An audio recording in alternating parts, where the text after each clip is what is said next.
YTN 뉴스 특보, 이제 총선을 한 달여 앞둔 정치권 소식 짚어보겠습니다. 박근혜 전 대통령 옥중 편지를 놓고 여야 간 공방이 이어지고 있습니다. 민주당은 도로 박근혜 당임을 고백한 것이라고 지적했고, 통합당은 적극 환영한다는 첫 입장과 달리 신중한 입장을 보이고 있습니다. 결국 양당 모두 중도층 표심에 주목하고 있는 셈입니다. 자세한 내용 국회 취재기자 연결해서 알아보겠습니다. 최민기 기자. 네, 국회입니다. 네, 앞서 박 전 대통령의 편지가 공개됐는데 계속해서 정치적 공방이 이어지고 있습니다. 먼저 민주당 입장부터 전해주시죠. 네, 민주당 이인영 원내대표는 오늘 당 선대위 회의에서 미래통합당이 탄핵의 공을 건너는 데 실패했다며 이는 박근혜 당임을 고백한 것이라고 지적했습니다. 이 원내대표는 박 전 대통령의 선거 개입에 대해 이 통합당 황교안 대표가 반가운 선물이라고 환호했다며 그 낯뜨거운 모습을 지켜보면서 진정 보수로 거듭나길 바랐던 국민들은 크게 실망했다고 비판했습니다. 직접 들어보겠습니다. 미래통합당은 도로 박근혜 당이 되었음을 만천하에 고백했습니다.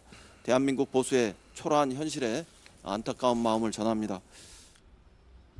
이 민생당 김정화 공동대표도 박근혜 전 대통령이 옥중 편지를 통한 노골적 선거 개입으로 나라를 또 한 번 갈등의 한복판으로 밀어넣고 있다고 지적했습니다. 더욱 기가 막힌 건 황 대표가 천근 같은 말씀이라고 화답한 것이라며 탄핵에서 자유로울 수 없는 황 대표가 끝까지 친박 아이돌로 남겠다는 뜻이라고 비판했습니다.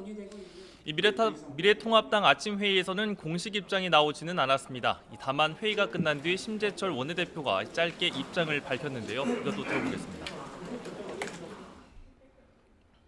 아직 나온 건 없습니다. 그러나 전체적으로 지금 자유우파 세력들이 한데 힘을 모아서 문재인 정권 이거 반드시 심판해야 된다라는 그런 취지로 지금 말씀을 하신 것이기 때문에 전반적인 취지를 파악을 하는 게 더 중요하죠. 이 박 전 대통령 메시지가 나온 직후 이 적극 환영 입장을 보인 것과는 분위기가 조금 바뀌었다는 평가입니다. 이 선거에서 중도층 표심이 가장 중요한데 박 전 대통령의 정치적 메시지가 이 자칫 중도층 이탈로 이어질 수 있다는 우려가 당 내부에서 나오고 있기 때문입니다. 이와 함께 민주당의 비례연합정당 참여 여부도 큰 관심입니다. 이 민주당은 오늘 아침 선관위 회의에서 관련 내용을 지도부에게 처음 보고했고 이르면 모레 최고위원회의에서 본격 논의한 뒤 입장을 밝힐 것이라고 말했습니다. 이와 관련해 통합당은 민주당이 미래한국당을 두고 온갖 악담을 했지만 자신들이 욕했던 일을 그대로 하고 있다면서 정의당 역시 그간의 입장을 바꾸기 위해 슬슬 시동을 걸고 있다고 강도 높게 비판했습니다. 통합당에선 어제 PK 지역에 이어서 오늘은 TK 지역에 대한 공천 결과를 발표하는군요. 네, 그렇습니다. 이 미래통합당 공천관리위원회는 대구 경북을 포함해 이 공천이 확정되지 않은 지역에 대한 심사 결과를 발표하는데요.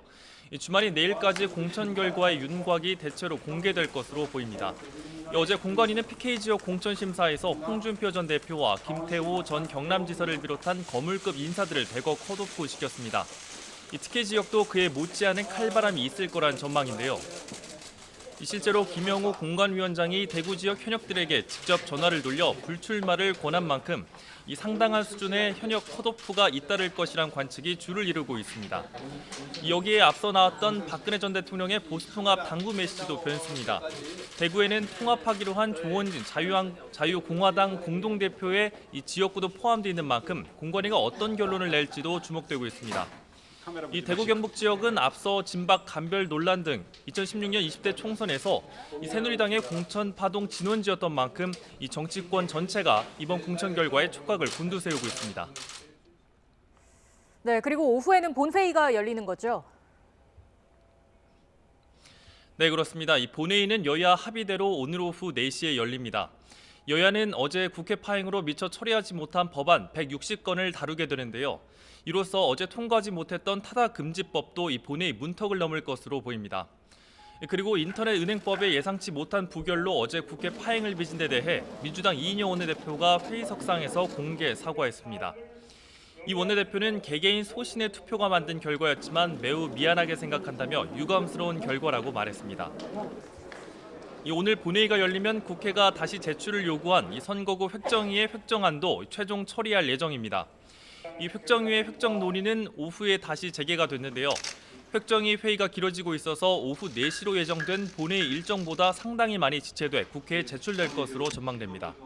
이 앞서 여야가 세종 분구와 군포 합구를 합의한 가운데 획정안이 최종 어떤 내용으로 조율될지 정치권의 관심이 집중될 것으로 보입니다.